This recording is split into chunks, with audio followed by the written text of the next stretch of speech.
안녕하십니까. 뇌과학의 6번째 시간입니다. 오늘은 거울 뉴런에 대해서 살펴보겠습니다.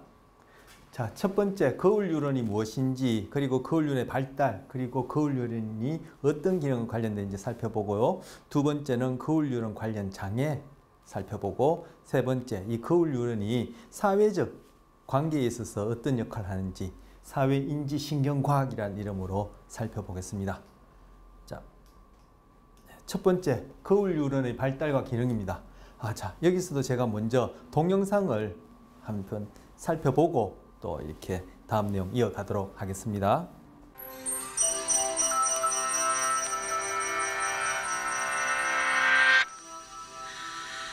Oh, excuse me.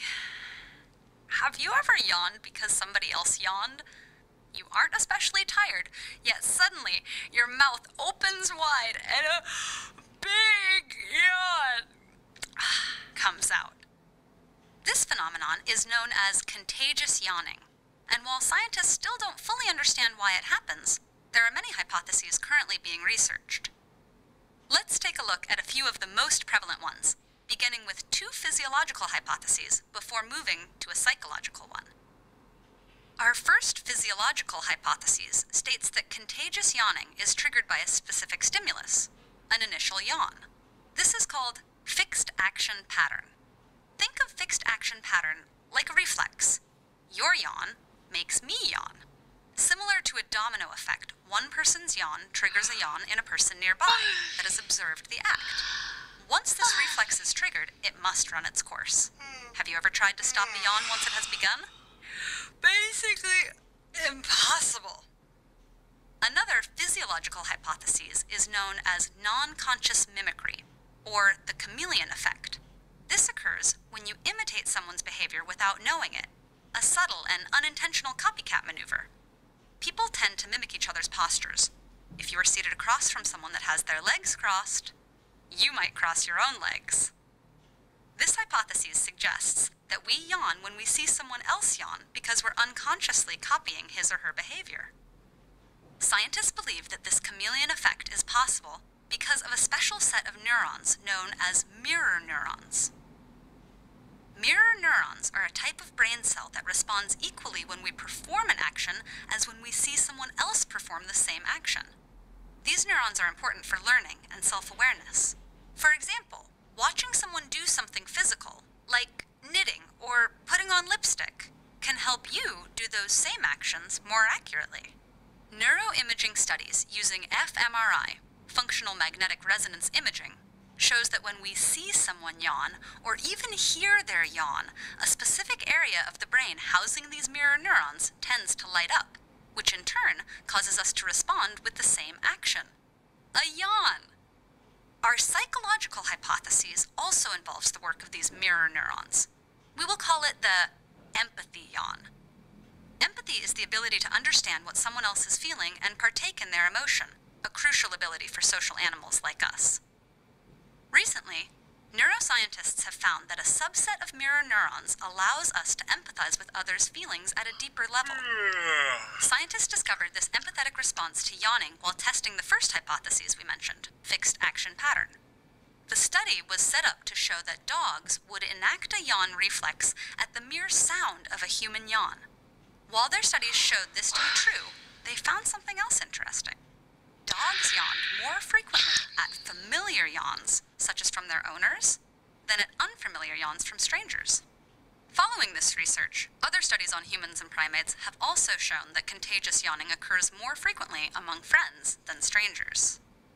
In fact, contagious yawning starts occurring when we are about 4 or 5 years old, at the point when children develop the ability to identify others' emotions properly. Still, while newer scientific studies aim to prove that contagious yawning is based on this capacity for empathy, more research is needed to shed light on what exactly is going on. It's possible that the answer lies in another hypothesis altogether. The next time you get caught in a yawn, take a second to think about what just happened. Were you thinking about a yawn? Did someone near you yawn? Was that person a stranger or someone close? And are you yawning right now? 자, 거울유런에 대해서 짧게 동영상 보셨습니다. 거울유런의 기능, 발달은 요 뒤에 이제 몇 개 슬라이드 걸쳐서 간단하게 말씀드리고요. 기능이 바로 모방과 공감에 관련된다는 겁니다. 그 동영상 내용에서도 여러분이 눈치채셨는지 모르지만 이 모방과 공감이 의식적으로 일어나는 것이 아니라 의식적 자각을 매개로 해서 일어나는 것이 아니라 소위 무의식적으로 부지불식간에 일어나는 것입니다.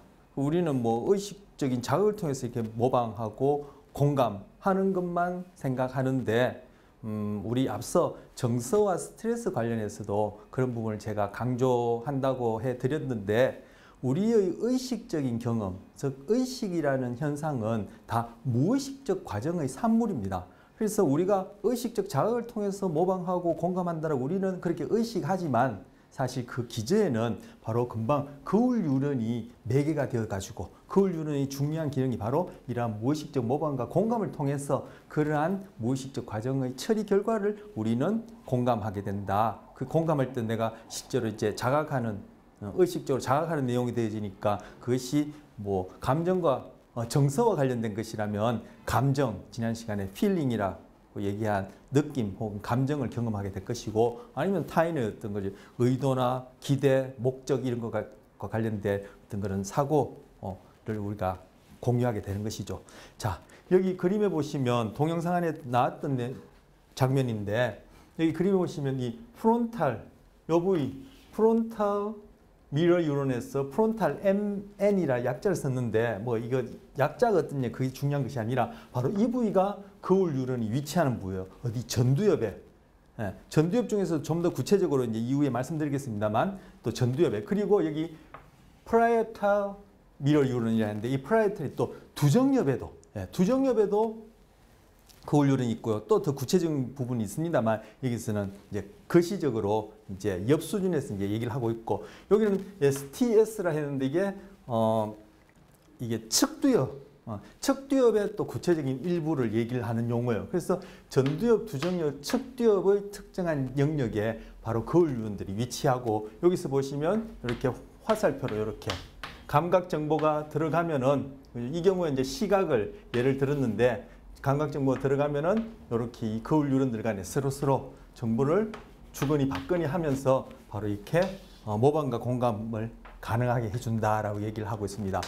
조금 전에 동영상에서 보셨지만 내가 어떤 움직임을 할 때뿐만 아니라 그러한 움직임에 해당하는 것을 타인이 하거나 그것을 보거나 또는 하려고 하는 그러한 형태의 장면을 우리가 보더라도 우리는 꼭 내가 실제로 그 행동을 하는 것처럼 이 거울 유런이 이렇게 작동하게 됩니다. 이건 뭐 의식적인 그런 과정, 자각 이런 것들 요구하지 않는 그런 수준에서 일어나는 일들이죠. 뭐 좀 전에 말씀드린 그러한 그 거울 유런의 구체적인 기능과 관련해서 이후에 또 동영상 하나 더 마련되어 있는데 그걸 보고 또 이제 추가해서 말씀드리도록 하고요.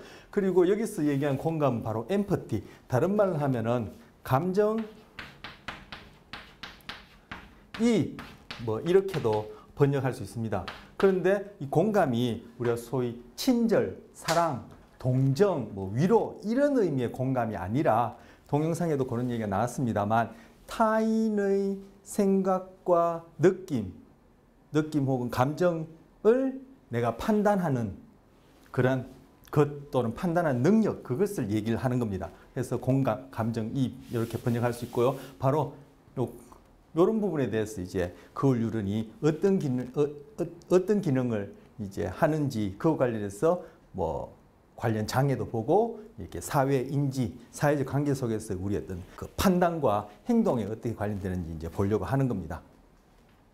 자, 다음 슬라이드는 뭐냐면은 여기 보시면은 얼굴이 있고 동그라미 안에 지금 눈, 코, 입 이렇게 그려놨어요. 그리고 원이 있고 동심원들이 있고 신문 기사에서 활자가 있고 이건 그냥 단순히 그죠 흰색, 노랑, 빨강 이런 색깔들이 있는데 이걸 뭐 갓난아이한테 이틀 된 갓난아이한테 보여주면은 여기서 보여주는 이 빨간 막대의 높이가 바로 이러한 자극들을 어느 만큼 이렇게 응시하고 있냐는 거예요. 그 보니까 얼굴에 대해서 확연히 이렇게 오랜 시간 동안 다른 자극에 비해서 얼굴에 대해서 확연히 오랜 시간 동안 그 부분을 응시하고 있더라. 물론 이틀 된 아이가 그렇죠? 이것이 얼굴이고 이건 동시물이고 이 글자니까 나는 얼굴에 더 관심이 있어 해서 그렇게 하는 건 아니겠죠. 말 그대로 뭐 우리 흔히 하는 말로 자동적으로 그렇게 뭐 의식하지 못한 상태에서 무의식적으로 그렇게 얼굴을 집중하게 됩니다. 여기 보시면 생후 며칠째인 유아들, 이것도 뭐 여기 며칠이라 좀 전에 그 그림은 이틀이라 했지만 여기는 이제 며칠째라 했는데 며칠째 유아들이 이렇게 응시하는 중에 마주보고 있는 그 사람이 이렇게 혀를 내미면 예를 들어 혀를 내미고 입을 벌리면 입을 벌리고 입을 삐쭉 내면 삐쭉 내미고 이렇게 따라한다는 거예요. 바로 이런 행위들은 이제 모방이죠. 타고난 이게 뭐죠? 선천적이라는 뜻이겠죠. 선천적. 물론 이 첫 번째 제목이 발달과 기능이기 때문에 발달에 있어서 이렇게 선천적으로 프로그램된 것이 그냥 이렇게 뭐 발현되는 그런 것은 아니겠죠. 모든 발달이라는 것이. 그리고 뭐 행동, 유기체가 하는 모든 행동은 선천적으로만 또는 후천적으로만 로 설명할 수 있는 것은 없다라는 그러한 명제가 있어요. 그것처럼 이제 발달 과정 중에 이제 후천적으로 어떤 경험을 하는지가 이제 뒤에 발달과 관련해서 볼 텐데 여기에는 먼저 거울 유른이라는 것이 선천적으로 주어져서 모방과 공감을 할 수 있는 그런 거울 유른이 주어져서 바로 이렇게 모방 행동을 한다는 거예요. 이런 모방 행동을 할 때 얘가 이 행동에 해당하는 그러한 공감, 타인의 행동이 갖고 있는 그 의미를 공유할 수 있다는 거죠. 물론 앞서 제가 강조한다고 말씀드렸지만 바로 이러한 모방과 공감이 어떤 의식적 자각, 의도, 계획에 의해서 이루어지는 것이 아니라 바로 무의식적 과정에 의해서 흔히 하는 말로 자동적으로 본능적으로 이렇게 일어나는 일이라는 거. 이걸 토대로 해서 이제 이 갓난아이가 발달하고 이제 우리는 주로 이제 뇌 신경계에 대해서 다루고 있는데 뇌가 발달하고 하면은 이 앞서도 몇 차례 말씀드렸듯이 이 전두엽 부위 그 중에서 전전두엽 부위가 가장 늦게까지 발달하고 한다고 했는데 이 부위가 발달하면서 바로 이제 의식적인 그런 경험을 하게 되어지는 거예요. 지금 아까 첫 번째 슬라이드, 두 번째 그렇게 얼굴에 대해서 관심을 두는 것, 그리고 그 얼굴 표정에 대해서 이렇게 무의식적으로 이렇게 따라할 수 있는 것, 이거 다 바로 선천적으로 주어진 거울 유른에 의해서 의식적인 개입 없이 일어나는 것이다. 이렇게 이제 얘기를 할 수 있습니다. 그래서 앞서 보여드린 그 유아가 이틀밖에 안 됐는데 사람 얼굴에 대해서 그렇게 탁 집중하는 것, 그리고 그 얼굴 표정에서 나타난 것들을 모방하고 공감할 수 있는 것들은 바로 거울 유를 덕분이다라는 거죠. 여기 보시면 이것이 2017년도에 나온 논문인데 네이처라는 논문에 나온 겁니다. 네이처의 뉴로사이언스, 신경과학이라는 이름으로 잡지에 나온 이름인데 이 내용인즉슨 뭐냐면은 아기 얼굴을 마주보고 키워라. 아기 얼굴을 마주보고 키워라. 아까 앞선 슬라이드에서 보셨듯이 이틀만 되더라도 그렇게 얼굴에 대해서 집중하고 그리고 조금 전에 이렇게 거울 유른을 매결해서 모방 공감하면서 이렇게 사회화해 나가는 거죠. 사회화해 나가는 거죠. 해 나가는데 얼굴 마주보고 키워라. 그렇지 않을 때, 즉 눈 맞춤, 얼굴 마주보고 눈 맞춤을 하지 않을 때 자폐 스펙트럼 장애, 즉 소위 자폐증이라 얘기를 하는 그러한 질환을 가질 확률이 높아지더라는 그런 연구 결과가 있다는 거죠. 바로 여기에 거울 유른이라는 것이 중요한 기능을 한다는 거예요. 자, 두 번째 슬라이드 또 유사합니다. 마침 이것도 같은 연도에 2017년도에 한두 달 상간으로 나온 논문인데 이것도 제목이 그 내용인즉슨 뭐냐면 아기는 눈맞춤을 통해 성장한다. 자, 이제 성장 나왔습니다. 선천적으로 주어진 거울 유른의 기능을 가지고 이제 후천적인 경험, 그죠? 엄마랑 그죠? 가까운 사람들이랑 그렇게 얼굴에 선천적으로 탁 주의 집중하는, 이 주의 집중도 의도적으로, 그죠? 의식적으로 하는 게 아니에요. 무의식적으로 주의 집중하는 그러한 능력과 그걸 통해서 모방하면서 공감이, 그죠? 일어나는 중에 거울 유런이 기능과 함께 이 뇌가 성장 발달하는 거죠. 그런데 그때 눈 맞춤이 중요하다. 즉 눈 맞춤을 했을 때 그것이 좀 전에 본 사진의 경우에 아버지를 하면은 또는 엄마를 하면은 부모를 하면 가까운 사람이라 하면은 그 사람과 같이 보고 있을 때 아기의 뇌파와 그리고 그 부모 성인의 뇌파를 찍어보면은 같이 눈 맞춤을 하고 있는 중에는 그 뇌파가 동기와 싱크로나이즈 되더라는 거예요. 바로 이게 뭐요? 뇌 안에서는 아기의 뇌 안에서는 그리고 성인의 뇌는 말할 필요도 없이 그 뇌 안에서는 그죠? 모방과 공감에 해당하는 그런 무의식적인 그런 처리 과정, 그 신경계 수준에서 처리 과정이 일어나는데 그게 중요한 역할을 하는 것이 바로 거울 유런이라는 거죠. 그런데 성인이 아기를 쳐다보다가 반대로 그죠? 고개를 돌리거나 아니 고개를 안 돌려도 눈 맞춤만 하지 않고 딸려 돌려버리면 아기의 뇌파가 이게 교란이 되더라는 거예요.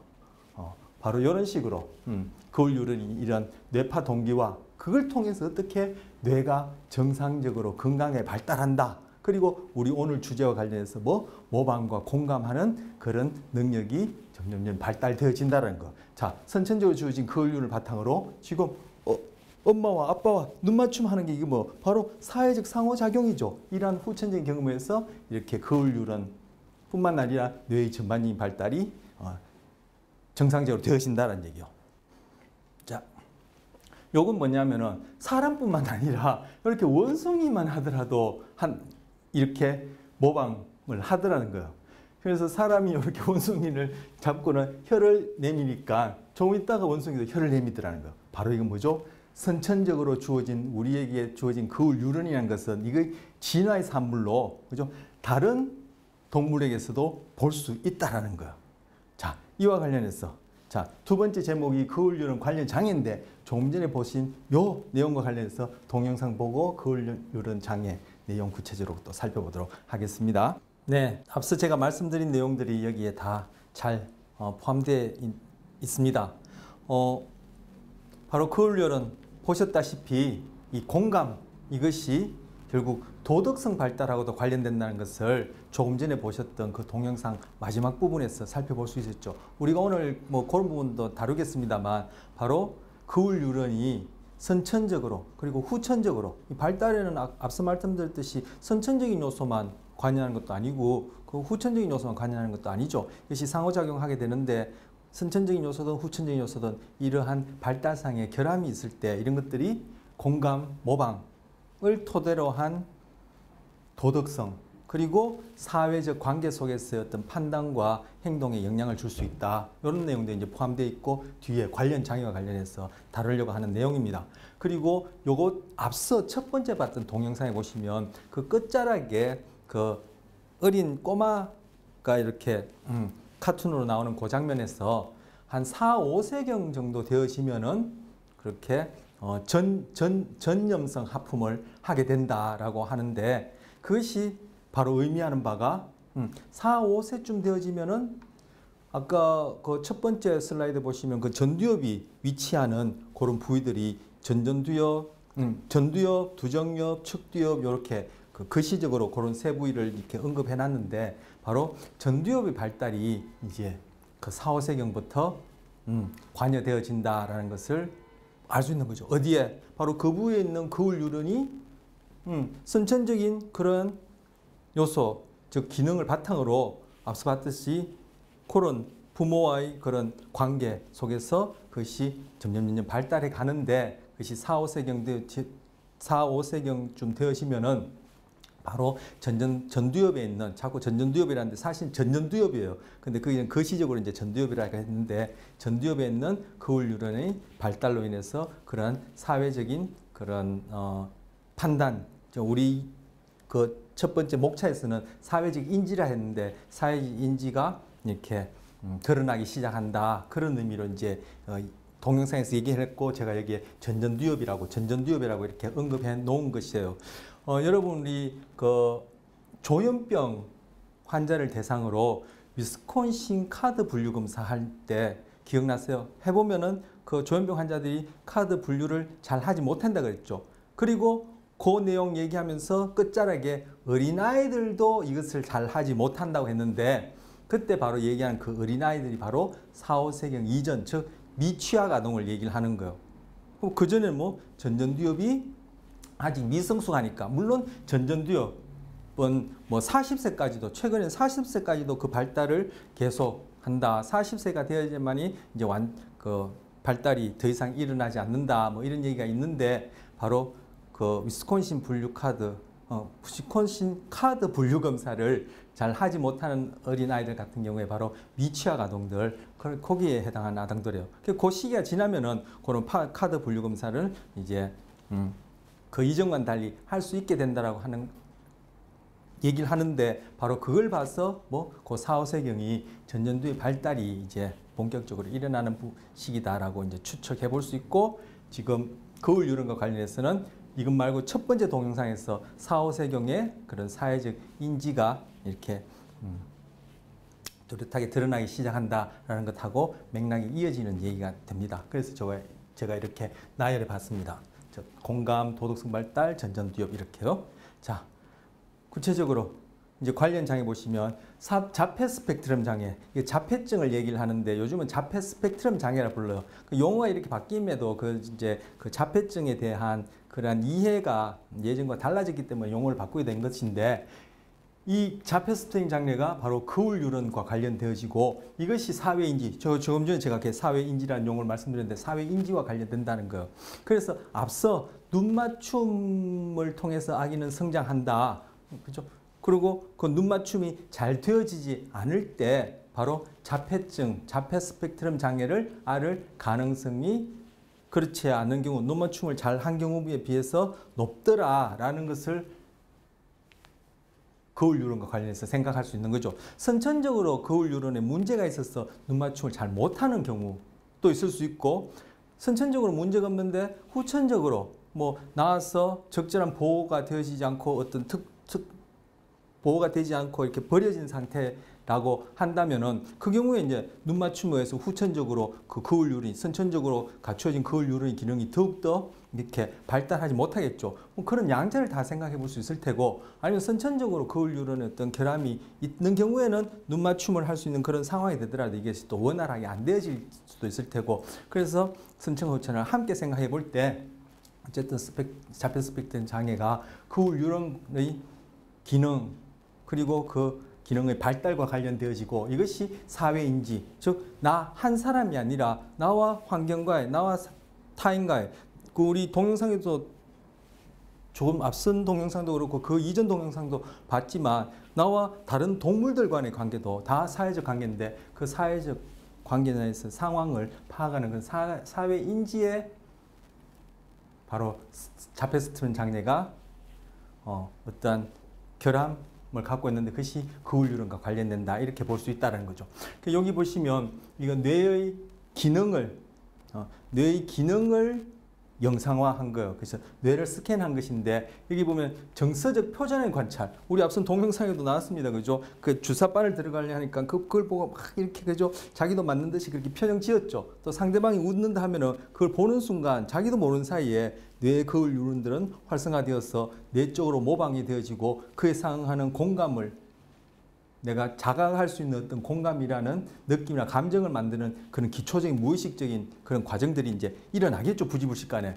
그리고 자기 얼굴 표정이나 몸짓도 모르는 사이에 그것이 상대방만큼 뚜렷하게 나타나진 않더라도 그게 관련되는 근육들이 움찔움찔 한단 말이에요. 실제로 그렇고. 그래서 여기서 보시면 정서적 표정의 관찰과 모방, 관찰과 모방 동안에, 그죠? 이 모방이 의식적 자각이 개입해서 하는 그런 모방이 아니라 그 이전 과정에서 일어나는 그런 모방, 앞서 제가 뭐 강조를 몇 번 했습니다만, 그런 모방 동안에 거울 신경체계, 여기서는 거울 신경체계라는 게 시스템을 얘기하는 거, 아까 전두엽에도 있고 두정엽에도 있고 척두엽에도 있으니까 이것들이 서로 상호 주거니 받거니 하는 그런 시스템의 활성을 재어보니까, 자폐 스펙트럼 장애가 있는 아이들은 정상 발달을 보이는 아이들과 비교해서 낮은 우측 전두 활성 영역을 보인다 해서 이 부분이 이제 거울 유런이 있는 전두엽 부위죠. 거울 유런이 있는 부분인데, 여기서는 더 구체적으로 오른쪽 전두 활성이라 얘기했어.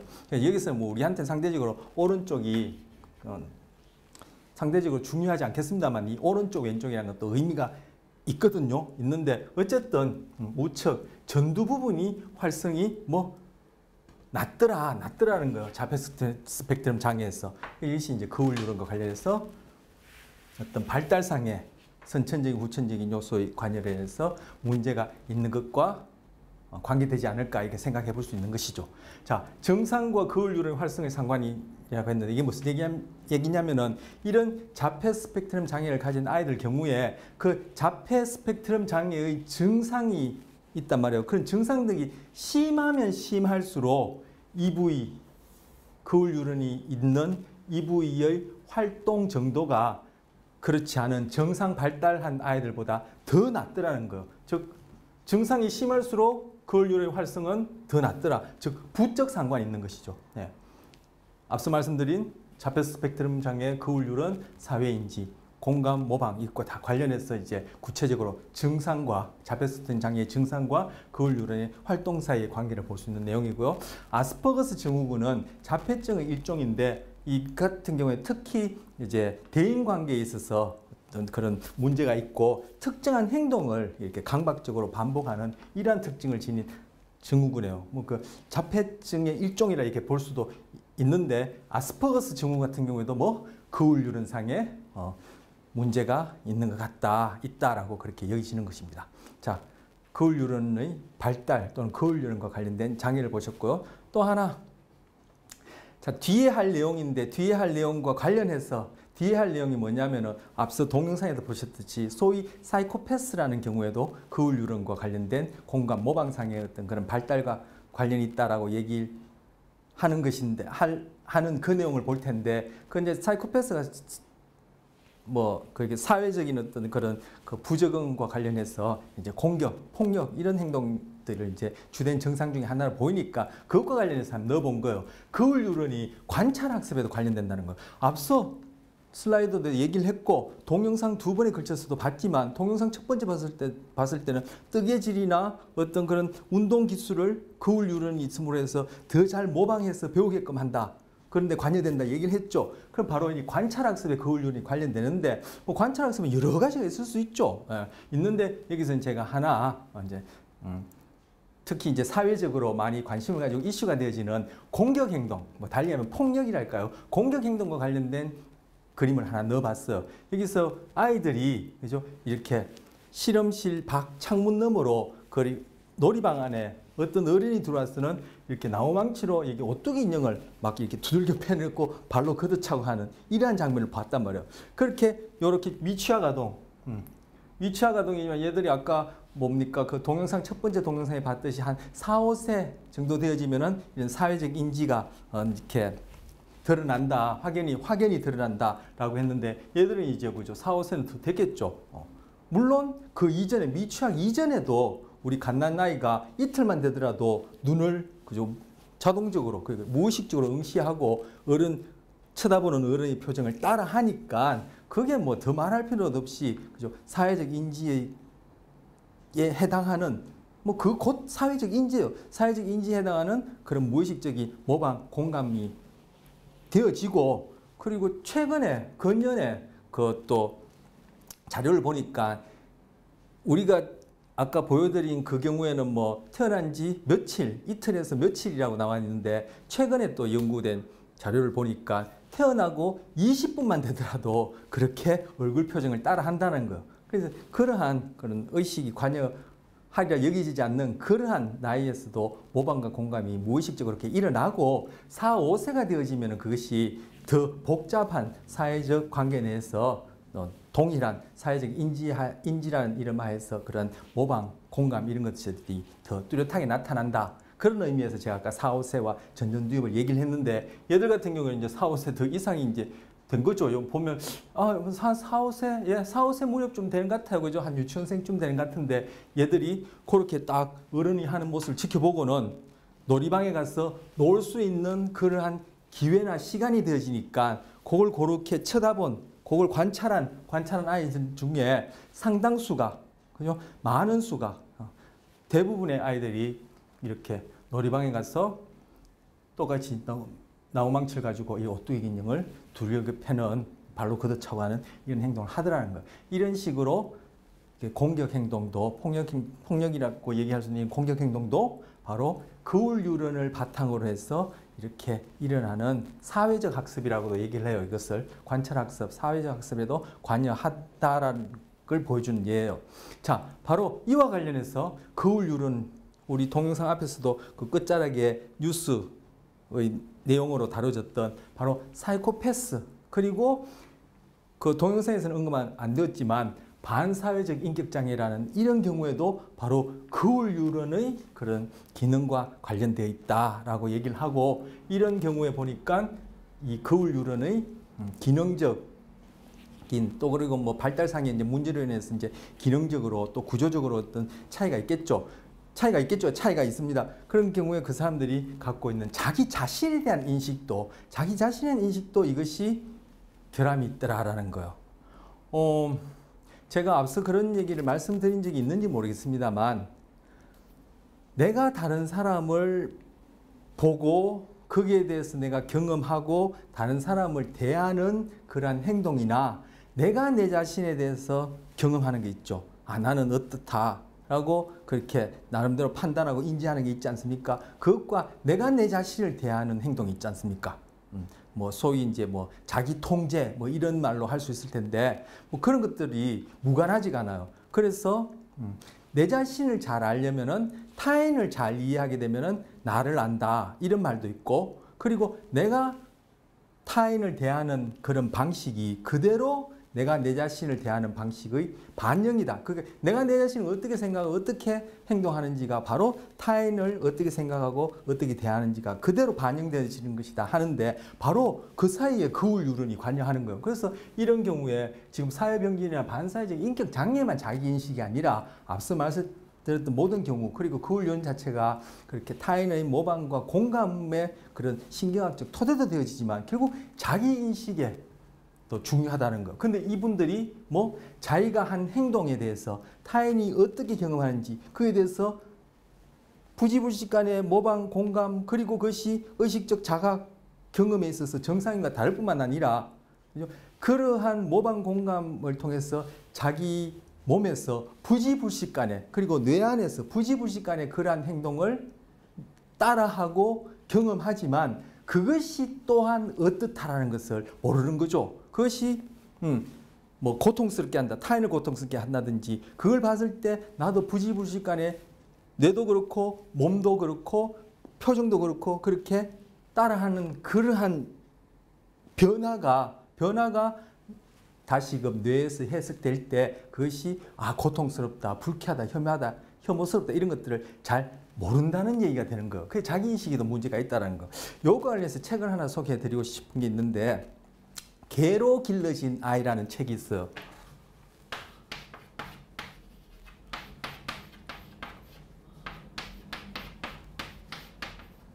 개로 길러진 아이.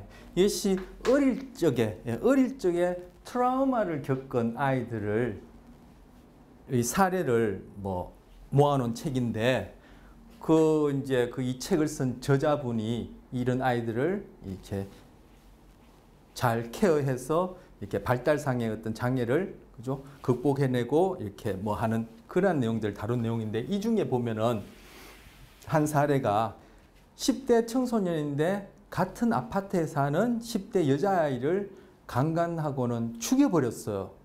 그런데 걔가 이제 결국 여기서 우리가 다루려고 하는 사이코패스에 해당하는 사례로 이제 소개를 하는 거예요. 그런데 그 아이가 그렇게 나중에 이제 상담을 하게 되어지는데, 얘는 자기가 그렇게 한 행동 또는 상대방이 그렇게 죽임을 당한 행동에 대해서 죄책감이나 후회가 있는 것이 아니라 자기가 새로 산 부추가 있단 말이에요. 그 부추에 피가 튀었다는 것이, 피가 튀어서 이 부추가 못 쓰게 되었다는 그것이 후회스럽고 안타깝다, 이런 식의 내용을 이제 거기에 적혀 있어요. 바로 뭐요?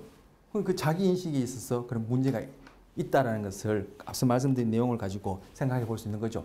자, 여기서는 사이코패스의 재범률, 사이코패스가 이제 출소했을 때 다시 사이코패스, 즉 그런 아까 동영상 뉴스에도 봤지만 그런 사회적인 어떤 문제, 폭력, 타인을 해치는 그런 공격 행동이 다시 나타날 확률을 보니까 무엇과 가장 상관이 높으냐면은 자기 통제력하고 관련된, 즉 자기 통제력이 결핍될수록 재범률이 높고 충동성이 높을수록 재범률이 높고 그리고 폭력 전과가 많을수록 또 재범률이 높고 그리고 또 특이한 것은 제일 첫 번째 행한 폭력, 공격 행동의 정도가 심할수록 재범률이 높다는 것. 그래서 이 내용을 보면 바로 이 자기인식하고 관련되는 것이죠. 자기 통제력, 이 결국 자기인식하고 관련되는 것이고 충동적, 이것도 자기 셀프 컨트롤이라고 얘기하는 그죠? 자기 통제력하고 관련된 것이죠. 바로 이것 기반에 바로 거울 유런의 정상적인 그러한 발달과 기능이 관련되어진다. 그런 것들이 잘 안 되어질 때 바로 사이코패스와 반사회적 인격 장애라는 것이 생겨날 수 있다, 관련된다 이렇게 생각해 볼 수 있습니다. 물론 이것만이 금방 말씀드린 거울 유런의 상의 어떤 문제만이 지금 말씀드린 이러한 관련된 장애의 유일한 원인이다 이렇게 얘기를 한다기보다도 그것이 다른 요인들과 합세해서 관여되어진다 이렇게 이해하는 것이 좀 더 타당할 테고요. 여기 사회병질이라는 것이 있는데 이것은 사이코패스는 우리가 흔히 우리가 하는 말이고 사실 전문적인 용어가 아니고 또 정확성도 좀 떨어지는 용어인데 사이코패스를 소위 전문적인 용어로는 사회병질 그리고 사회병질자 그러한 행동을 하는 사람을 사이코패스라 얘기하고 그걸 전문적인 용어로 사회병질자 이렇게 얘기를 하고 이제 그러한 증상은 사회병질해서 소시오패스 이렇게 얘기를 하는 겁니다. 그래서 제가 사회병질이라는 단어를 넣어봤습니다. 자, 그다음 보시면 세 번째 이제 거울 유런과 사회인지 앞서 계속 사회인지 얘기를 했었죠. 사회인지 나와 타인의 관계 속에서 어떤 상황을 판단하고 즉 타인이 어떤 의도, 생각, 느낌을 하는지 그런 경험을 한다는 것이 바로 거울 유런을 바탕으로 한 그런 무의식 과정 속에서의 모방 공감을 토대로 내가 의식할 수 있는 자각을 하게 된다. 그러는 중에 바로 사회인지라는 것은 내가 내 자신을 인지하는 것과도 무관하지 않다라는 얘기를 앞에 다 했어요. 바로 그러한 거울 유런과 사회인지와 관련해서 이제 구체적으로 사회적 관계 속에서의 판단과 행동이 어떻게 일어날 수 있는지 보려고 하는 거예요. 거기에 관련해서 우리가 뇌를 들여다보고 그걸 설명하니까 이걸 문화적으로 설명한다면은 그 문화 인류학에 다룰 테고 사회적으로 설명한다면은 사회학이 될 텐데 우리는 뇌와 관련해서 뇌의 거울 유런이라는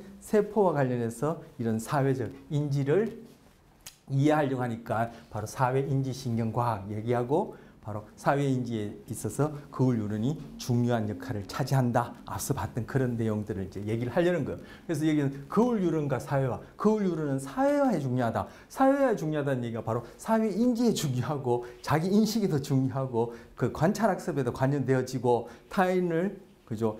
모방하고 공감하고 이해하는 데도 관여되어지고 결국 그것이 도덕 윤리하고도 관련되어진다. 즉 다 비슷비슷한 말, 같은 말이라고 볼 수 있어요. 그 의미상. 그래서 사회화는 사회학에서 쓰는 말이고 이걸 만약에 문화에서 쓴다면은 그죠?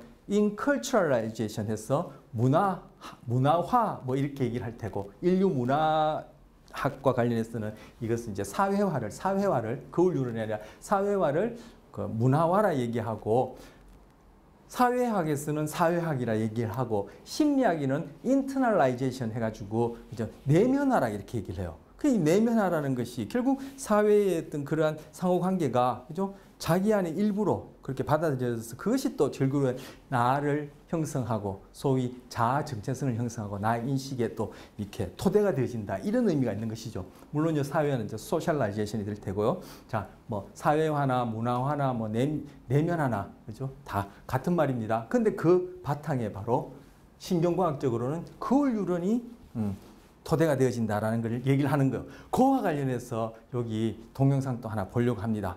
바로 여기서 나오는 그 동영상의 주인공이 우리가 앞선 시간에 그런 환상지 얘기할 때 환상 감각을 그리고 그에 해당하는 그로 인해서 나타난 환상 통증을 거울을 이용해서 치료를 했다라고 말씀드렸는데 바로 그울을 이용해서 치료하는 것을 발견한 사람이 여기에서 그 스피커, 예, 발표자로 나와요. 그리고 우리가 배웠던 환상통, 환상감각 얘기도 나와요.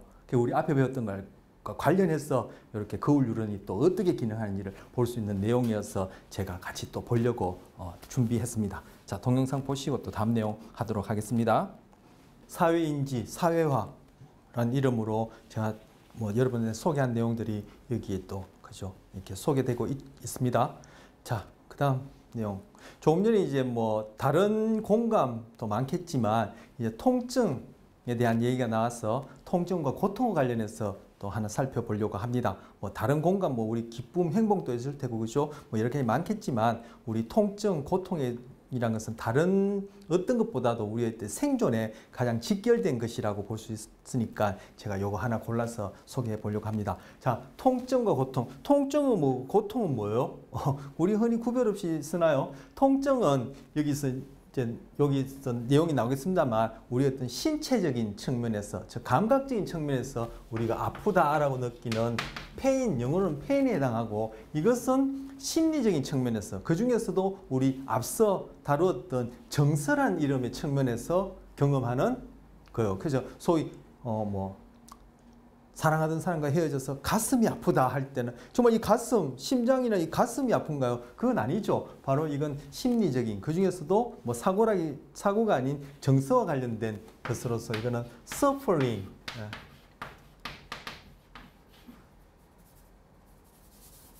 S-U-F-F-E-R, suffering 또는 hurt를 얘기를 하는 거예요. 그런데 금방 말씀드린 것과 마찬가지로 또 우리가 사용할 때도 우리가 부지불식간에 구별해서 사용하죠. 이렇게 부러졌거나 베어서 여기 아픈 것하고 좀 이렇게 시련의 상처 때문에 그 마음이 아픈 것하고 우리가 구별해서 이제 쓰기도 하는데, 쓰기도 하는 것이 아니라 쓰는데, 바로 뇌 안에서도 그것이 구별이 되어진다는 거예요. 부위가.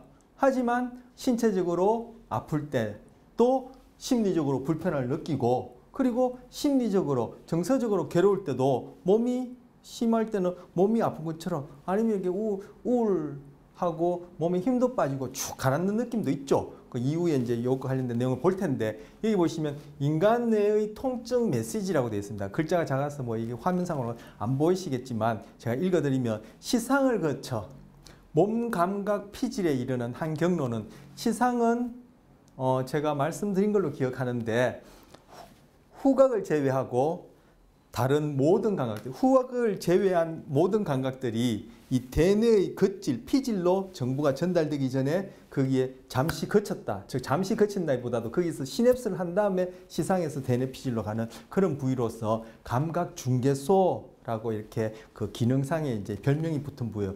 그 부위를 거쳐서 몸 감각 피질, 우리 몸 감각 피질은 이미 앞서 했었죠. 좀 전에 본 그 동영상에 나오신 분과 관련해서 환상통, 환상지 얘기할 때 몸 감각 피질에 있는 그 신체표상 얘기를 하고, 감각 호문클루스 얘기할 때 그 몸감각 피질 얘기했어요. 즉 1차 체감각 피질이 될 텐데, 여기서는 몸감각 피질, 물론 1차도 있고 2차도 있고 3차도 있으니까 여기서 그냥 몸감각 피질이라 얘기를 했는데, 이 통증과 관련해서 이렇게 시상을 거친 다음에 몸감각 피질로 가는 것은 통증의 자, pain, suffering, hurt는 제가 썼고요.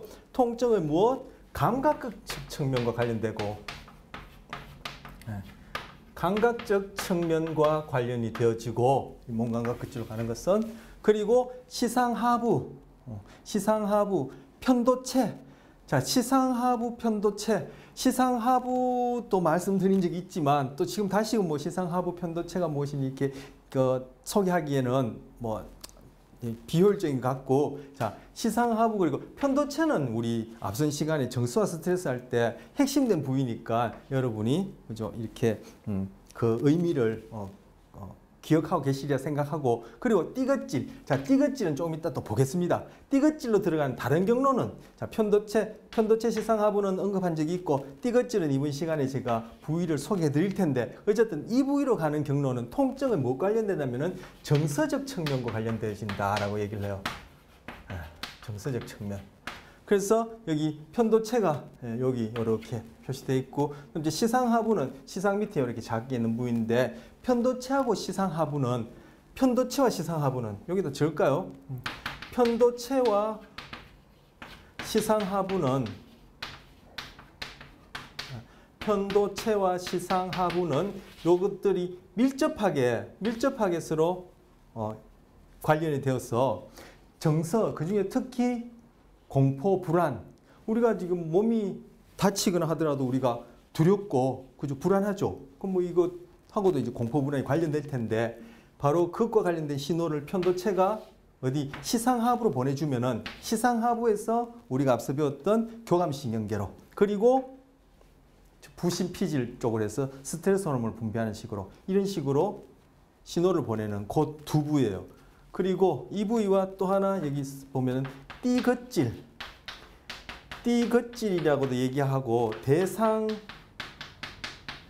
얘기를 하는데, 요건 뒤에 가서 그 부위를 볼 거예요. 여기서 띠겉질 이 부분이에요. 이 부분이 띠겉질, 이 부분이 띠겉질. 그리고 여기 편도체가 있고, 뭐 시상하부는 여기서는 지금 뚜렷하게 안 보이는데 또 시상하부 해서 요 세 부위, 편도체, 시상하부, 띠겉질, 이 부위로 가는 신호, 또는 이 부위와 관련된 것들은 뭐 정서적인 측면과 관련된다는 거. 이렇게 두 부위가 달라져요. 그런데 이 중에 만약 편도체가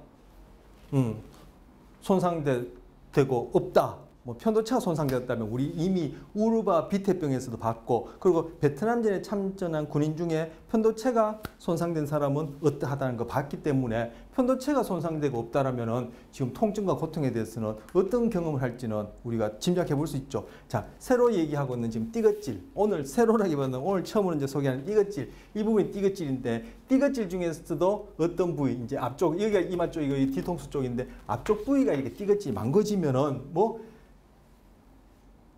통증이 있더라도, 몸에 상처가 나거나 부러지거나, 그죠? 여기 베이더라도 정서적인 측면을 경험할 수가 없어요. 이 부분을. 그래서 아픈데, 즉 페인이 있는데, 감각적 측면에 페인이 아픈데 안 아파요. 아픈데 안 아프다는 것이 상상이 안 되죠. 그 경험해보지 않고는 상상할 수 없을 것 같아요, 저도. 그래서 아픈데 안 아파요. 그리고 오히려 띠겉질 중에 이 앞쪽 부분이 손상된 경우는 그렇지 않은 이전보다 오히려 행복감을 이제 자기 주관적으로 경험하는 이제 경험이 될 텐데, 행복감이 높아진다, 이러한 연구 결과가 있어요. 예. 그러한 부분이 지금 통증 또는 고통과 관련해서 감각적 측면, 페인과 관련된 것, 그리고 정서적 측면,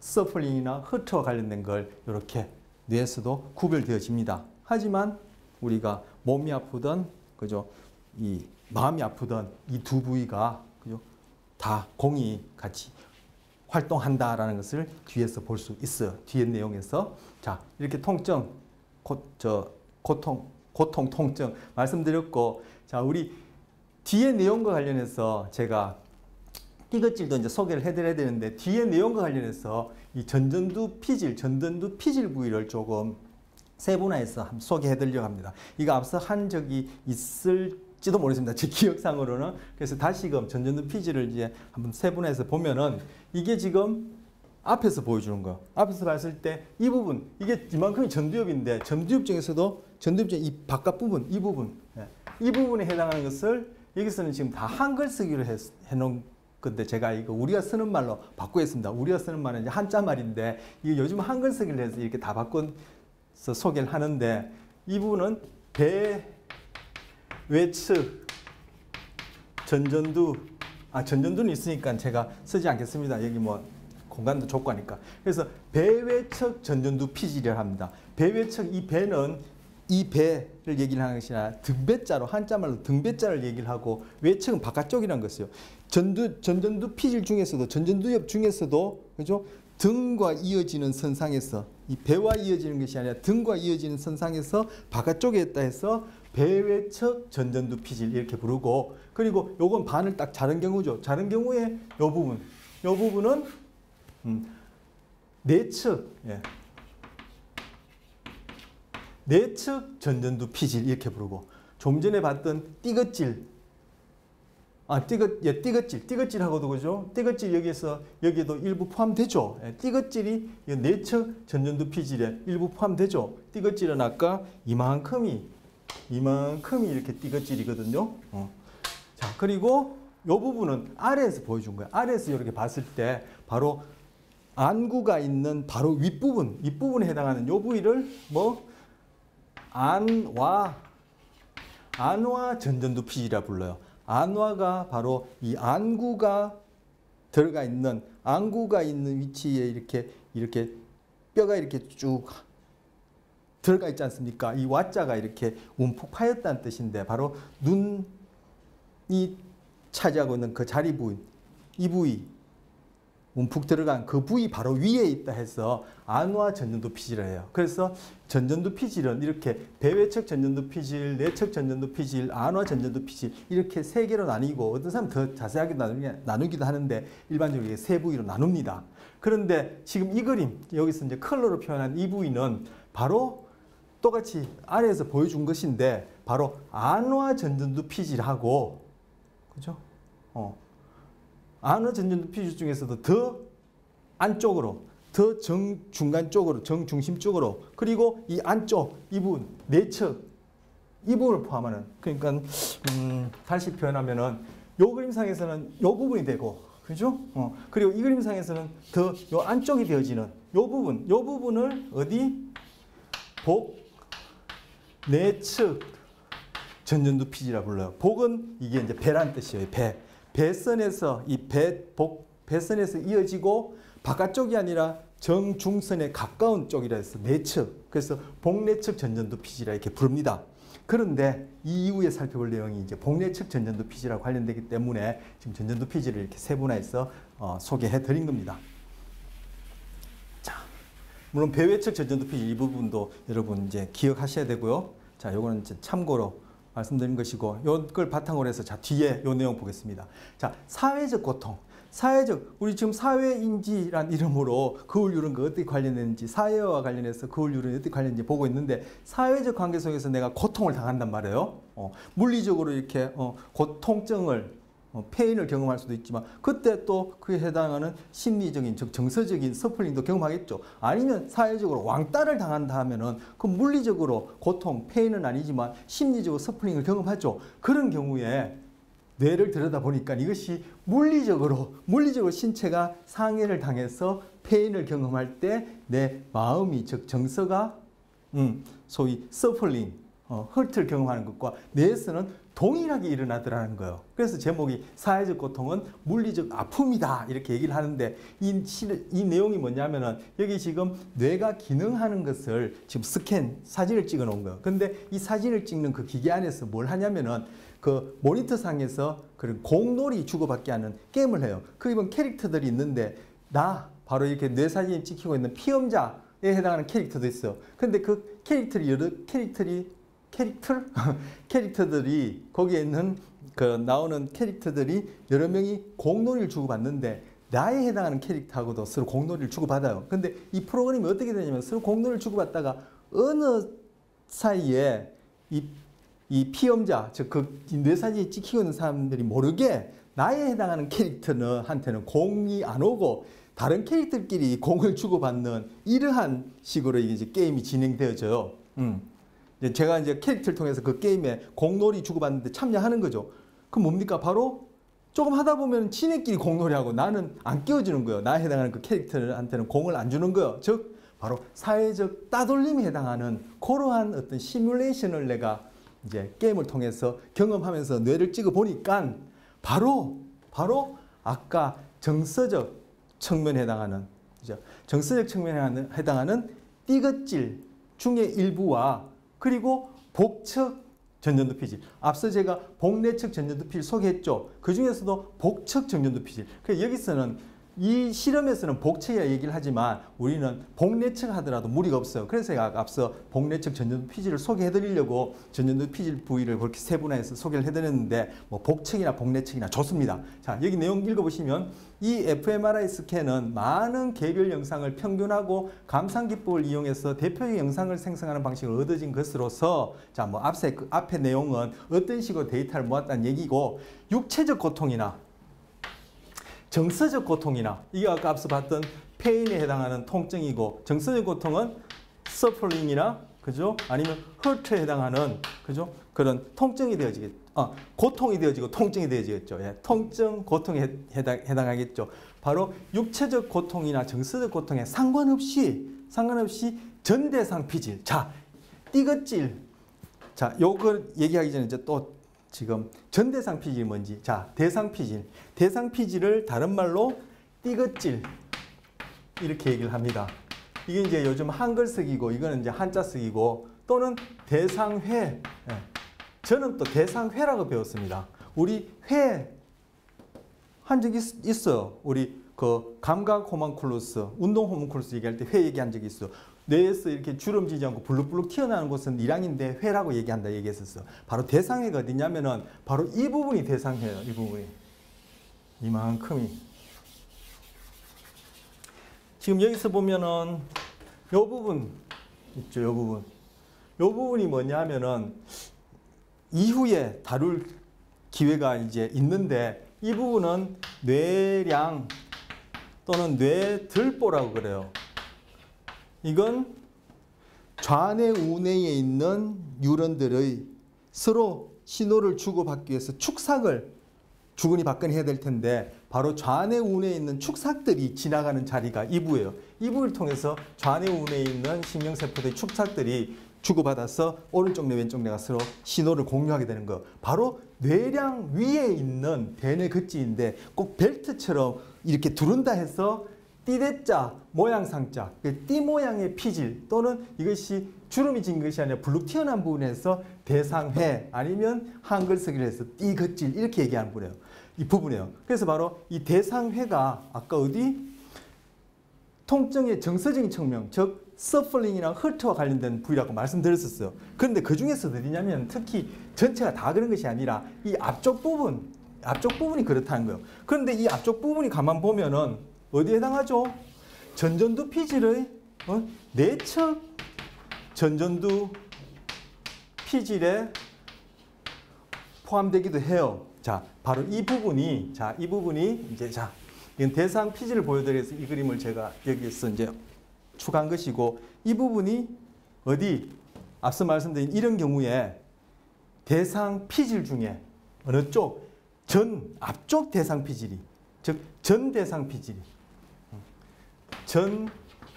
전대상 피질 그리고 뭐 복측 전전두 피질이 이렇게 활동하더라는 거예요. 자, 육체적 고통이나 정서적 고통에 상관없이 육체적으로든 정서적으로든 고통이나 상관없이 전대상 피질과 안화전두의 활성화 여기 안화전두 아까 말씀드렸던 안화전두 피질 여기서는 또 복측이라 얘기하는데 안화와 복측이 아까 서로 오버랩되는 부분이 있었죠. 그래서 이 부분은 이렇게 여기서는 복측이라고 여기는 안화라 했는데 우리는 그거 뭐 그렇게 관여하지 마시고 그래서 안화전두와 내측전두를 아우르는 복내측 전전두 피질 이렇게 기억하시면 좋겠습니다. 왜 뒤에 하면 복내측 얘기가 또 계속 나오거든요. 그래서 그 부분이 뭐 활성화되는 것을 보여준다는 거.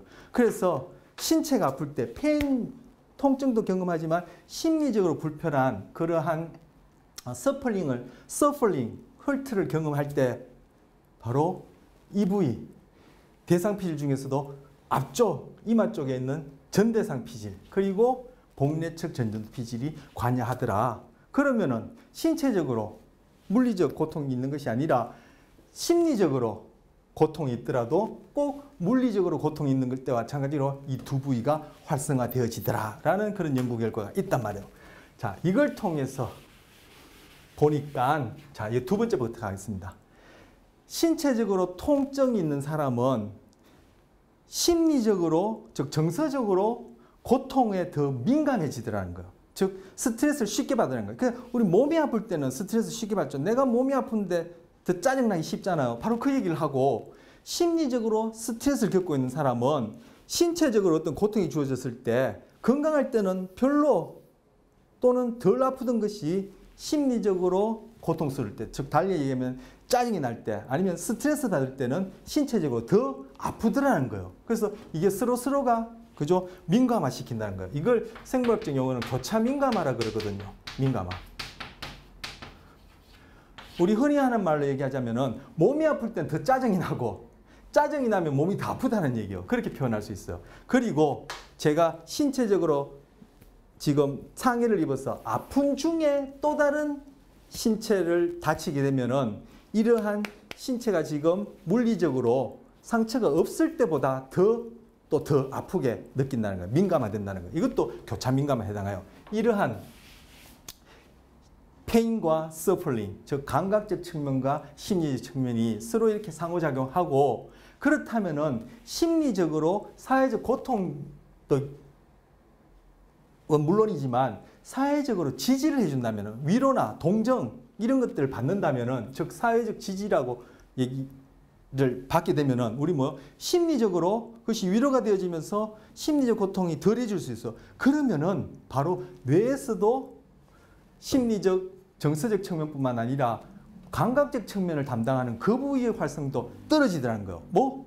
내가 몸이 아파서 정서적으로도 불편하고 마음도 불편한데 심리적으로 즉 사회적 지지를 받게 되면은 마음도 조금 위로가 되지만 몸이 실제 아픈 통증도 가라앉는다는 거예요. 바로 이 두 부위의 활성이 사회적 지지에서 떨어진다는 거죠. 자, 이 경우에 심리적으로 신체적으로 서로 교차 민감화도 생기지만 심리적인 어떤 그러한 영향이 신체의 통증에도 영향을 준다는 거예요. 그래서 사회적 고통은 물리적 아픔일 뿐만 아니라 사회적 지지는 뭐 나의 서플링, 즉 정서적 측면뿐만 아니라 신체적 측면의 페인까지도 낮춰줄 수 있다는 거.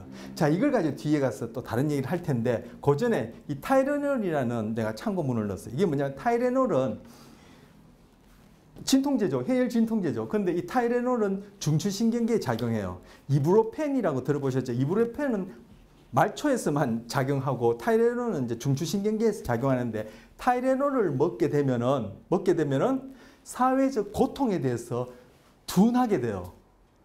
그래서 누군가와 다툴 일이 있다든지 내가 누군가에서 스트레스 받을 일이 있다든지 짜증난 일이 있다든지 아니면 뭐 좀 장기적으로 이렇게 우리 그 만성 스트레스라는 것도 우리 앞서 배웠는데 장기적으로 이렇게 좀 이렇게 스트레스 받을 일이 있다면은 타이레놀을 그죠? 매일 그 타이레놀 한 알이 이제 1mg 1000mg이니까 1g쯤 되는데 그걸 드시게 되면은 뭐 신체적 심리적 고통이 줄어들면서 신체적 통증도 둔감해진다는 거예요. 즉 줄어든다는 거예요. 그래서 불평불만하지 말고 타이레놀 먹어라.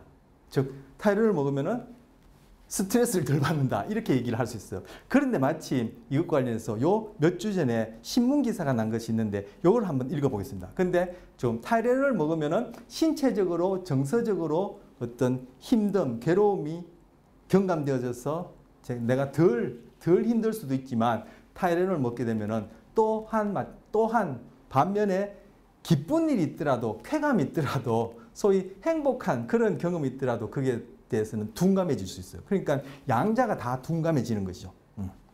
어디 신경계의 그런 이런 부분들과 관련되어서 이제 진통 효과라 우리는 이제 진통 효과를 하는데 그런 진통 효과라고 우리가 일반적으로 얘기를 하는데 그것과 관련된 중추신경의 작용으로 인해서 심리적으로도 그렇고 신체적으로도 그렇고 기쁜 것도 힘든 것뿐만 아니라 기쁜 것도 이렇게 둔감화되어지는 그런 효과가 있어요. 그래서 불평불만하지 말고 타이레놀 먹어라 이런 말이 있어요. 자, 한번 적용해 보세요. 이렇게 뭐 이렇게 누군가 이렇게 갈등할 만한 그런 상황이 이제 뭐 있다라고 하면은 미리 타이레놀을 한번 드시고 이렇게 한번 그 사회적 관계를 한번 해보세요. 사회적 인지가 즉 고통이라는 측면에서 사회적 인지가 어떻게 되어지는지. 자, 타이레놀 아까 말씀드린 신문 기사 좀 보도록 하겠습니다. 자, 여기 보시면 해열 진통제 타이레놀 먹으면 대담해진다. 왜? 아까 내가 몸이 아프고 심리적으로 괴롭다는 얘기는 사회적 관계 속에서 내가 스스로 위축되어지고 그렇죠? 결국 이것이 우리 정서 스트레스 관련해서는 불안, 긴장, 두려움하고도 무관하지 않죠. 그러면은 어떤 일이 있어서 접근하기보다는 회피하고, 그죠? 이렇게 물러서는 이런 경향성이 높아지는데, 타이레놀, 해열과 진통제 타이레놀 먹으면은 좀 전에 말씀드린 그러한 이유로 담대해질 수도 있다는 거예요. 해열 진통제 아세트아미노펜이 이제 약 성분을 얘기를 하는 겁니다. 제품명은 이제 타이레놀이고, 이걸 먹으면 담대해질 수 있다는 연구가 나왔다. 이게 며칠자죠? 그 날짜가 여기 있나요? 예, 9월 11일. 예, 바로 몇 주 전에 나온 거네요. 뭐 오하이오 대학의 뭐 심리학과 연구팀이 이렇게 연구를 통해서 밝혔는데, 189명에게 이렇게 처방하고 1,000mg이니까 1,000mg이니까 1g짜리 아세트아미노펜을 이제 먹고, 또 그것과 관련해서 이제 대조군, 실험군으로 이제 위약과 관련해서 위약과 함께 이렇게 비교를 해보니까 안전하지 않은 지역에서 밤중에 걸어다니기 또는 걸어서 집에 가기, 스카이 다이빙 하기, 번지 점프하기, 30대 중반에 직업을 전환하기 등등 이런 질문에 대해서 평가를 하는 거예요. 얼마만큼 위험하다고 자기가 느끼느냐라는 걸 평가해 보니까 이렇게 아세트아미노펜, 저 타이레놀 먹은 사람들이 덜 위험한 것으로 평가하는 경향성이 높더라는 거예요. 자, 그리고 또 대학생을 545명을 대상으로 또 이렇게 연구를 해 보니까 어떻게 했냐면, 이 경우는 이제 컴퓨터 화면을 통해서 이제 게임을 하는데 버튼을 누를 때마다 이제 풍선이 부풀어지는 거예요. 제가 읽도록 하죠.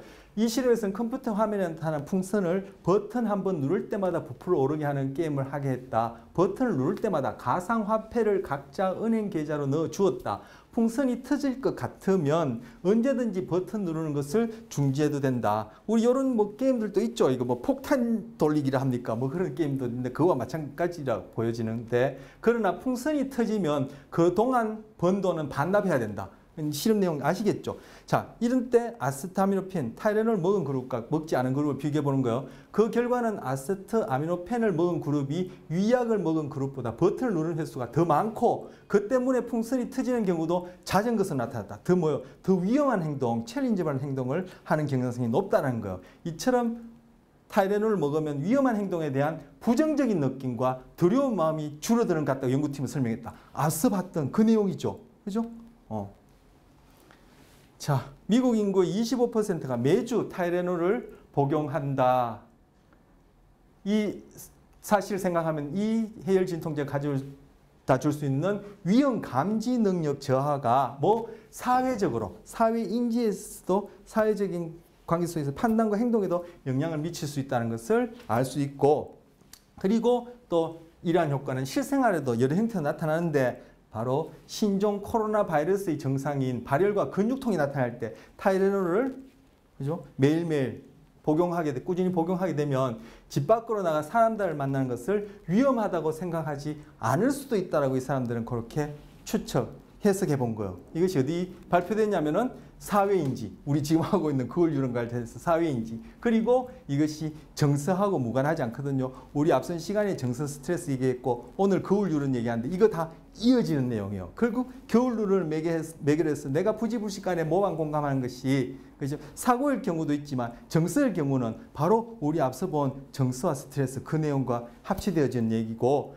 뭐 정서란에는 뭐 행복도 있고 기쁨도 있겠지만 지금 불안, 통증과 관련해서는 바로 앞선 내용과 이어지는 내용이에요. 그리고 다음 시간에 어떤 그런 사회적 관계 속에서의 판단과 의사결정하고도 이어지는 내용이에요. 바로 그리고 그런 내용인데 바로 사회인지 정서 신경과학이라는 잡지에 발표되었다라는 거예요. 바로 이 내용이 보신 지금 타이레놀을 복용하면은 이 내부의 활성 정도가 떨어지면서 사회적 고통을 겪을 만한 상황에서 신체적으로도 심리적으로, 즉 정서적으로 덜 불편하다. 그 내용과 바로 합치하는 최근 이제 연구 결과입니다. 자, 그다음 공감과 통증 및 고통.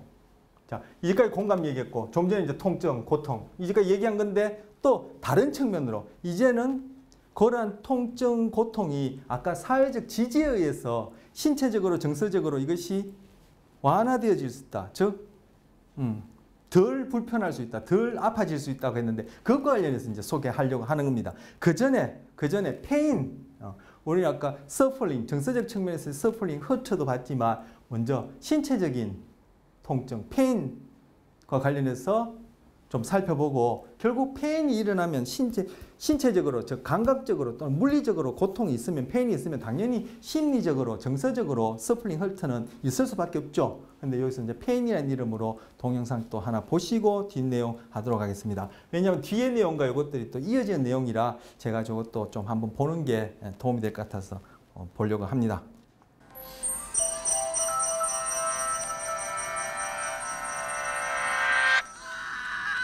In 1995, the British Medical Journal published an astonishing report about a 29-year-old builder. He accidentally jumped onto a 15-centimeter nail, which pierced straight through his steel-toed boot. He was in such agonizing pain that even the smallest movement was unbearable. But when the doctors took off his boot, they faced a surprising sight. The nail had never touched his foot at all. For hundreds of years, scientists thought that pain was a direct response to damage. By that logic, the more severe an injury is, the more pain it should cause. But as we've learned more about the science of pain, we've discovered that pain and tissue damage don't always go hand in hand, even when the body's threat signaling mechanisms are fully functioning. We're capable of experiencing severe pain out of proportion to an actual injury, and even pain without any injury, like the builder, or the well-documented cases of male partners of pregnant women experiencing pain during the pregnancy or labor. What's going on here? There are actually two phenomena at play: the experience of pain and a biological process called nociception.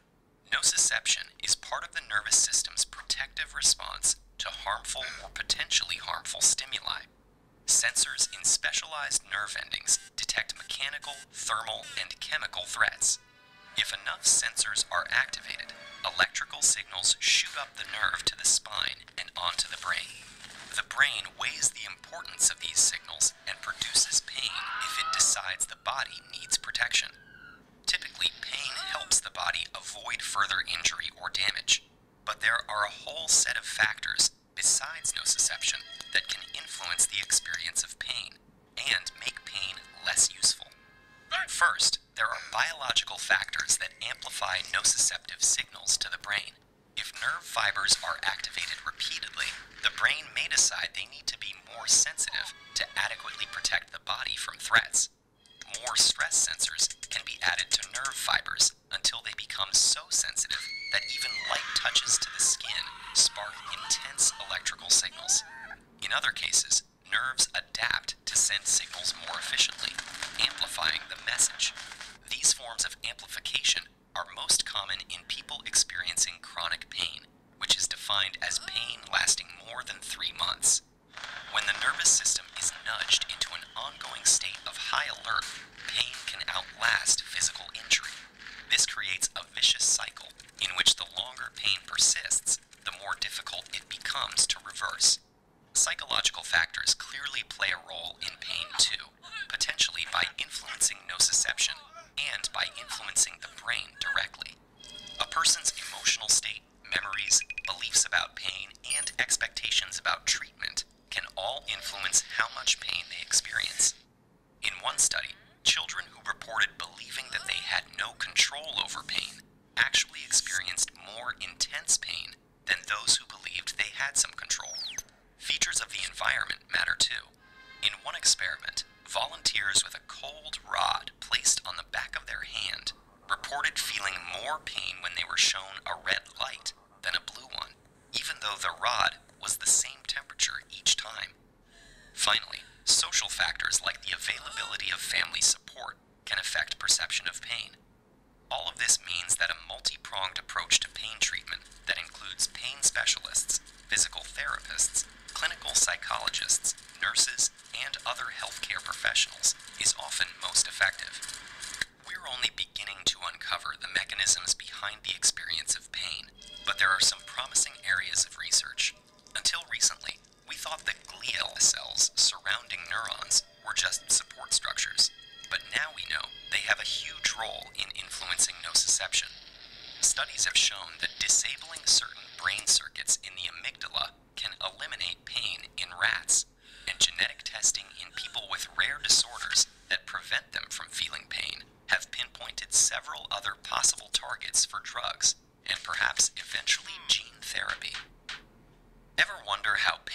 levers work or how other animals experience pain.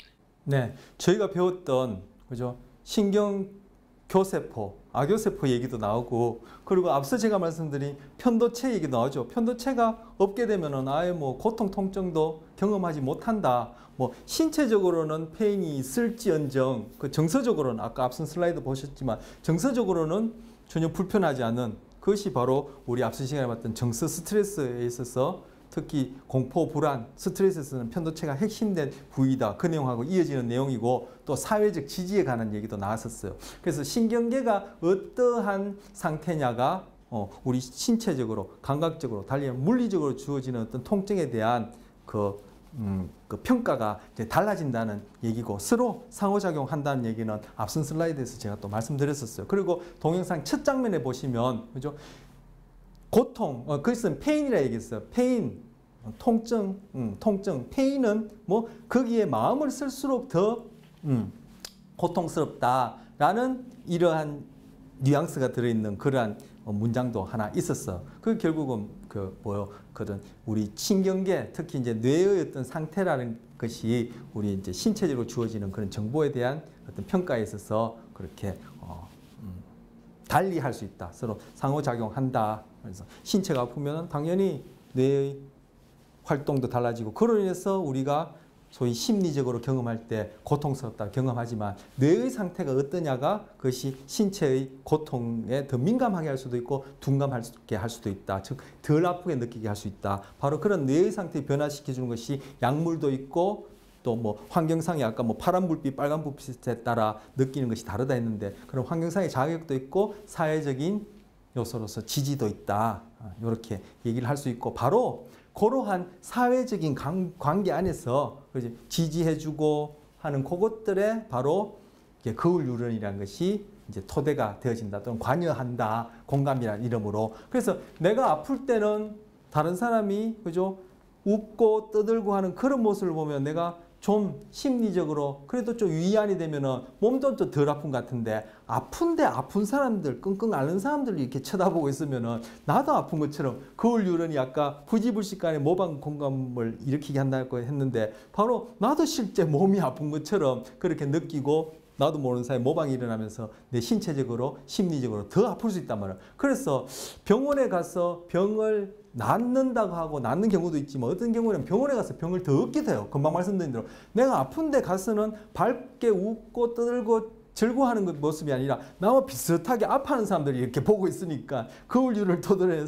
사회적인 이러한 관계 속에서 모방과 공감이 같이 일어나서 아픈 게 더 아파지니까, 심리적으로 더 아프니까 몸도 더 아프고, 몸이 더 아프니까 심리적으로 또 더 아프고 해서 교차 민감화해서 이것이 더 악순환될 수도 있다라는 거죠. 그런 경우도 있을 수 있다라는 거죠. 그래서 아프고 힘들 때 오히려 그 어린아이들 그죠 밝게 뛰놀고 하는 그런 것들을 본다든지, 아니면 뭐 웃을 수 있는 일을 경험한다든지, 아니면 이렇게 야외에 나가서 이렇게 자연을 이렇게 뭐 보고 한번 만끽한다든지 하면은 심리적으로도 위안이 되고 덜 고통스럽지만 신체도 오히려 좀 그죠 나은 것처럼 이렇게 좀 덜 아플 수 있다. 이거 아까 말씀드린 앞선 슬라이드에서 내용이고, 이 동영상이 갖고 있는 내용이고, 또 연이어서 지금 동영상을 또 하나 보려고 합니다. 자, 플라시보 이펙트라는 겁니다. 플라시보 이펙트는 뭐냐면은 앞서 이 동영상에서 사회적 지지가 통증에 또 영향을 줄 수 있다는 거죠.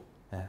나는 사회적 왕따, 아까 사회적 고통이 물리적 아픔이라 했는데, 사회적으로 지지를 받지 못하는 경우에는 심리적으로, 신체적으로 더 괴롭고 아프게 할 수도 있지만, 사회적 지지를 받게 되면 심리적, 신체적으로 그것이 훨씬 더 덜 아프게 경감시킨다는 것과 관련해서 지금 플라시보 이펙트라는 것을 또 하나 연이어서 보려고 합니다. 자, 조금 전에 동영상 플라시보 이펙트라는 이름을 봤습니다. 플라시보 이펙트, 그거 무통증 경험하는 거 아니야? 기대 희망에 의해서. 그게 거울 유런이 관여한다고 그런 의미로 지금 본 건 아닙니다. 바로 뒷부분에서 그죠? 의사 선생님이 플라시보 이펙트를 일으킨다. 즉 통증, 정서적으로 또는 신체적으로의 그런 고통을 줄여줄 수 있다. 바로 의사 선생님의 사회적 지지가 바로 공감이라는 이름으로 거울 유런을 바탕으로 부지불식간에 나에게 영향을 주어서 뭐 자기 인식, 내 신체가 아프고 마음이 소위 마음이 괴롭다라는 그러한 자기 인식에 영향을 주는 거죠. 앞서 사회적 고통이 물리적 고통인 것처럼 여겨지는 그런 경우에 바로 내가 사회적으로 그렇게 왕따 당하고 있는 것처럼 그렇게 게임상에 나에 해당하는 캐릭터가 그러한 공놀이에서 따돌림 받으니까 그걸 보고 있으면은 꼭 내가 거기에서 공놀이에서 따돌림을 받는 것처럼 그렇게 거울 유런을 토대로 부지불식간에 모방 공감이 일어나서 내가 그런 경험을 하게 되어지고 그것이 자기 인식과 관련해서 여기서는 통증이라는 이름으로 고통이라는 이름으로 그러한 인식에 영향을 주는 것과 마찬가지로 바로 의사 선생님이 어떤 사회적 지지를 해주냐가 자기 인식과 관련해서 거울 유를 토대로 통증에 경감 효과를 준다는 것을 보려고 또 보여주는 그런 내용입니다. 자, 그래서 이 내용과 이어서 공감이 스트레스를 둔화시키기도 한다. 그래서 만성질환이나 만성질환을 갖고 있는 분을 돌보는 그런 가족분들이 모여서 자기 경험을 힘든 점, 그 중에서도 또 웃을 만한 그런 일들을 이렇게 나누고 하다 보면은 스트레스가 낮아지고, 우리 정서화 스트레스 할 때 스트레스 많이 얘기했었죠. 바로 그런 신체적인 그러한 스트레스 지표도 낮아지고 심리적인 정서적인 스트레스 지표도 낮아질 뿐만 아니라 그 사람들이 노화도, 공감이 스트레스는 결국 노화를 촉진시키게 되어지거든요. 여러 가지 이유로 인해서. 그런데 바로 공감이 그런 스트레스뿐만 아니라 노화도 둔화시켜주는, 그래서 스트레스를 많이 받으면 노화도 빨라질 수 있는데, 그리고 사회적 왕따나 그런 사회적 고통을 갖게 되면 스트레스와 함께 노화도 빨리 되어질 수 있는데, 오히려 이런 사회적 지지, 공감이 거울 유런을 토대로 해서 우리가 서로 하나가 되어지는 것처럼 그렇게 경험할 때는 스트레스뿐만 아니라 노화도 늦춘다라고 얘기를 할 수 있고, 또 한편으로는 공감은 최면술에 잘 걸리도록 해요. 그래서 최면에 걸려서 소위 사기를 당한다든가 뭔가 부정적인 그런 결과를 낳기도 하지만, 공감에 의해서 최면이 잘 걸린다. 최면이 잘 걸리기 때문에 최면을 통해서 통증을 또 떨어뜨려서 마취제 없이 수술을 한다거나, 그리고 전혀 그런 약이나 수술을 통하지 않고 그런 무통 분반을 한다거나 이런 경우도 있어요. 그런 경우도 결국 이제 최면과 관련될 텐데, 제가 지금 말씀드린 것은 마취약 없이 수술을 한다거나 무통 분반한다는 그걸 얘기를 하는 것이 아니라, 바로 최면을 통해서 그러한 통증이란 측면의 어떤 자기 경험의 인식에 영향을 주는데, 바로 그러한 최면이 공감하고도 무관하지 않다. 그래서 공감력이 높은 사람은 최면도 잘 걸린다라고 이렇게 볼 수 있고, 그것이 바로 지금 계속 오늘 주제가 거울 유런이니까 거울 유런을 토대로 결국 이 하나가 되어지는, 그죠?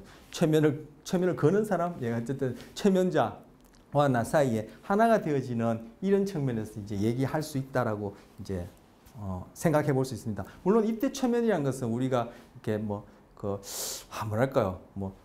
주문을 외우면, 그죠? 최면이 걸려서 이상한 행동을 한다, 기이한 행동을 한다거나 몸이 공중에 붕붕 뜬다거나 이런 의미의 최면을 얘기를 하는 것은 아닙니다. 다분히 공감과도 이렇게 많은 부분이 이렇게 오버랩되어지는 그런 의미의 이제 최면이 될 테고요. 그것이 이제 통증과 관련해서 자기 인식에 영향을 주는데 그 밑바탕에 이제 거울 유런이라는 것이 관여한다라고 이렇게 얘기할 수 있습니다. 자, 한편으로 공감이 또 부정적인 측면이 있어요. 이 세상에 다 긍정적인 측면만 있는 것은 아니죠. 편견에도 영향을 줘요. 옥시토신은 자궁을 수축해서 분만할 때 관여하는 호르몬이고, 이 옥시토신이 또 출산 때도 그러하지만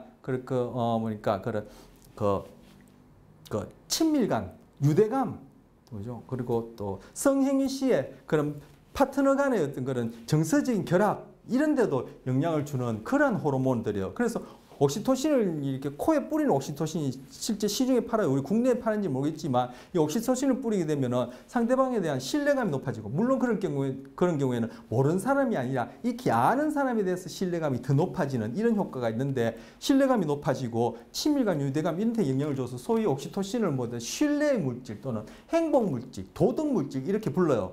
이 옥시토신 관련해서도 또 재미난 동영상이 있긴 한데, 제가 오늘 그까지 보기에는 여의치 않아서 이제 말씀만 드리는데, 그러한 효과가 있는 약 물질이에요. 그래서 옥시토신은 공감력을 높여줘요. 그리고 오늘 앞선 시간에 얘기했던 편도체가 오늘 동영상에서도 나왔고 제가 한두 번 언급했었죠. 바로 옥시토신이 편도체의 그런 활성을 떨어뜨려줘요. 즉 불안, 두려움 뭐 이런 것들, 그리고 통증과 관련해서 그걸 또 떨어뜨려줘요. 아까 앞서 동영상에 봤을 때 실험적으로 쥐에게 편도체를 없애고 나니까 쥐가 그죠? 통증에 대해서 그렇게 무통을 경험한다. 이렇게 그죠?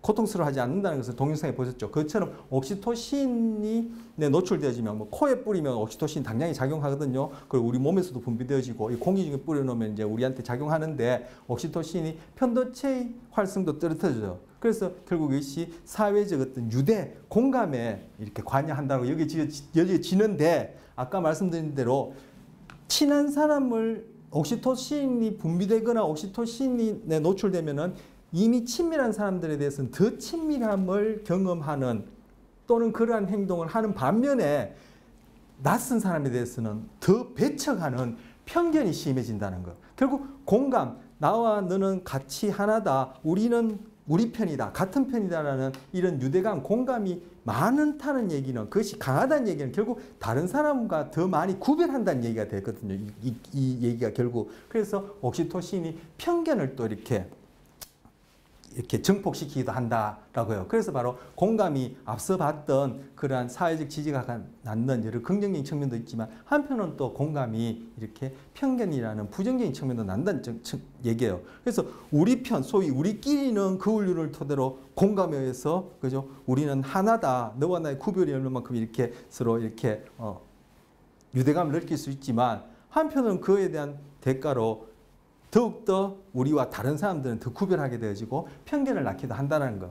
자, 그런데 특히 이런 편견과 관련해서 부정적 정서는 이렇게 사회적 전이가 잘 돼요. 즉 여기서 얘기하는 사회적 전이, 다시 이 사회적 전이가 바로 거울 유런이 관계하는 부분이에요. 부정적 정서는 사회적 전이를 잘 낳아요. 즉 사회적으로 전염, 소위 사회적 전파가 잘 돼요. 뭐 부정적인 정서는. 그런데 바로 부정적인 정서가 사회적 전파를 낳는 이 전이라는 이름으로 쓰는데 여기 빛바탕에 또 거울 요령이 관련되어서 이것도 동영상을 또 보려고 합니다. 자, 우리끼리 으쌰 할 때 공감을 공유할 때 그 밑에 거울 요령이라는 것이 신경학적으로 어떤 기반 토대가 되어진다. 한편 우리끼리 으쌰하고 우리는 같은 편이라 할수도 우리와 다른 사람들은 더 구별하게 되어진다. 그런데 그러한 것과 관련해서 그러한 구별, 편견과 관련해서 어떤 부정적인라고 여기지는 정서는 더 쉽게 공감이 되어진다. 사회적으로 전파가 되어진다. 바로 그 사회적 전파, 전이 안에 거울 유린이라는 것이 또 관련되어진다라는 내용으로 보려는 겁니다. 네, 부정적인 정서는 사회적인 전파가 더욱더 잘 되어진다라고 하는데 바로 앞서 보셨듯이 바로 그렇게 그 제작진과 이야기가 된 두 사람이 그런 구역질을 한다든지 맛이 이상하다고 하니까 주변 사람들이 그러한 상황을 보기 전후에 어떻습니까? 바로 우유 맛과 냄새와 자기 몸 상태에 대한 자기 인식이 완전히 손바닥 뒤집듯이 달라졌어요. 바로 그 안에 상대방을 봤을 때 나도 그런 것들을 경험하는 것처럼 부지불식간에 그 훈련을 통해서 모방과 공감이 일어나서 우유에 대한 편견이 생겼는데 그것이 신체적으로 이렇게 발진도 일어났었어요. 바로 우리 사회적인 적으로도 민족이나 그죠? 어떤 집단에 대해서 종교의 사상에 대해서 그렇게 편견이 공감이라는 이름으로 이렇게 일어날 수도 있다. 그래서 공감이라는 것이 반드시 좋은 것은 아니다. 모든 것들이 그죠? 긍정적인 측면이 있으면 그런 부정적인 측면이 있는 것처럼 이 또한 그러하다라는 것을 보여주는 거예요. 그리고 마침 여기 우유 시험에서는 이렇게 또 여자분들만 모이셨는데 앞서 거울 유로는 선천적인 그런 기능에 덧붙여서 후천적인 그러한 경험에 의해서 이것이 발달되어진다 했는데 특히 선천과 관련해서는 여성분들의 그 공감이 남성분들보다 더 잘한다, 민감하다 이렇게 이제 얘기되어지고 있습니다. 자, 그다음 공감과 보복 및 불안 수준이에요. 이게 뭐냐면은 편도체가 불안과 관련된 이제 핵심 부위라 했었죠. 그래서 편도체 활성화가 높고 주관적으로 자기가 보호하는 불안 수준이 높은 사람들이 어떤 사회적인 이슈가 있을 때, 그래서 사회적인 이슈와 관련해서 어떤 처벌을 내려야 될 때 그 처벌 수위가 높다라는 거예요. 그게 바로 그 타 집단에 대한 사회적인 어떤 이슈와 관련해서 타 집단이나 아니면 자기와 다른 부류의 어떤 사람이라고 여기지는 사람하고 어떤 그런 공감이 안 되어지니까, 즉 우리 집단, 우리 민족, 우리나라와는 우리 집 이러한 공감이 많이 되어질수록, 이제 공감의 어떤 부적응적인 측면을 지금 얘기하는 거예요. 많이 되어질수록, 즉 타 집단 또는 타인에 대한 어떤 그런 편견이 높아진다고 아까 말씀드렸는데, 그러한 경우에 그러한 이 공감이란 이름으로 우리를 강조하는 사람들 보니까 그런 사람들이 편도체가 민감하고 그리고 본인이 경험하는 불안 수준도 높고, 그래서 그러한 어떤 집단적인 어떤 그런 사회적 이슈와 관련해서 타 집단이나 타 개인에 대해서 어떤 처벌을 내려야 될 때 이러한 불안 수준이 높고 우리 편이라는 이름으로 이렇게 공감력이 높다 할까요? 쉽게 공감하는 사람, 경향성이 높은 사람들이 보복, 즉 처벌의 수준이 높더라는 거예요. 이것도 또한 뭐요? 공감이라는 이름으로 그의 반대 측면과 관련해서 우리가 그죠? 잘 염두에 둬야 할 부분이라고 볼 수 있는 거죠. 편견 관련해서. 그래서 상담 장면에서도 우리 아까 봤을 때 뭐 그 플래시보 이펙트와 관련해서 의사들 그런 그 진찰 장면도 많이 나왔습니다만은, 의사분도 마찬가지지만 소위 정신과 의사분이나 아니면 그런 상담 치료를 하시는 분들이 그런 내담자, 찾아오는 환자와 공감을 해서 나도 같이 몸이 아프거나 심리적으로 혼란을 겪어서는 고쳐주는 것이 아니라 오히려 그 사람의 병을 더 악화시킬 수도 있고, 같이 휘말려서 나도 그죠? 그냥 늪에 빠진 사람 구해주려다 같이 빠지는 격이 되어버릴 수 있단 말이에요. 아까 아픈 사람이 병원에 가면은 아픈 사람들만 보게 되어서 내가 오히려 신체적으로 심리적으로 더 아플 수도 있다는 것과 마찬가지로, 의사 선생님을 찾아갔는데 정신과 의사나 아니면 심리치료사가 공감을 뭐 너무 많이 한달 거예요. 깊이 한달 거예요. 그렇게 건강하지 못한 그런 공감을 하다 보면은 그죠? 병을 낫게 하는 것이 아니라 오히려 더 병을 악화시키거나 그 상황에 휘말려 들 수 있으니까, 그래서 이 공감이 그죠? 한편으로는 금방 말씀드린 이러한 부정적인 측면도 있으니까 우리가 이성적으로 그리고 정서적으로 잘 균형을 이룰 때 이러한 공감도 긍정적인 그런 역할을 한다라고 볼 수 있어서, 특히 뭐 정신과 질환이나 심리 치료하는 그런 장면에서는, 그리고 진료 장면에서는 더더욱 그렇겠다. 아니요, 다른 경우도 마찬가지겠죠. 뭐 어떤 재판하는 그러한 상황에서도 마찬가지라 여기십니다. 자, 마지막으로 공감에 반대한다. 이건 금방 말씀드린 이런 내용과 관련해서 보여주는 이제 동영상인데, 이건 이 시간에 이제 볼 수가 없어요. 이거는 뭐 많이 긴 50분짜리 동영상인데 제가 화면만 소개해드리고 마치려고 합니다. 자, 이거 플라톤 아카데미란 그런 온라인상의 그런 프로그램에서 심리학과 관련해서 이제 인간을 말한다라는 그런 프로젝트 중에 바로 폴 블룸이라는 예일대 심리학과 교수, 이제 인지 심리학 그리고 발달 심리학에서 이제 세계적으로 유명한 분인데, 이분이 공감에 반대한다는 이름으로 한 50분짜리 이렇게 강연을 합니다. 우리 오늘 다뤘던 내용들도 많이 여기에서 언급되고 있습니다. 그래서 요거 한번 뭐 기회 되시면 기회를 만드셔서 꼭 보셨으면 합니다. 왜? 다음 시간에 하게 될 정서가 사회적 판단과 의사결정에 어떻게 영향을 주는지 이것과도 이어지고 오늘 할 내용도 포함하고 있으니까 한번 보시도록 하고, 네, 이번 시간은 이렇게 해서 마치고 다음 시간에 뵙도록 하겠습니다.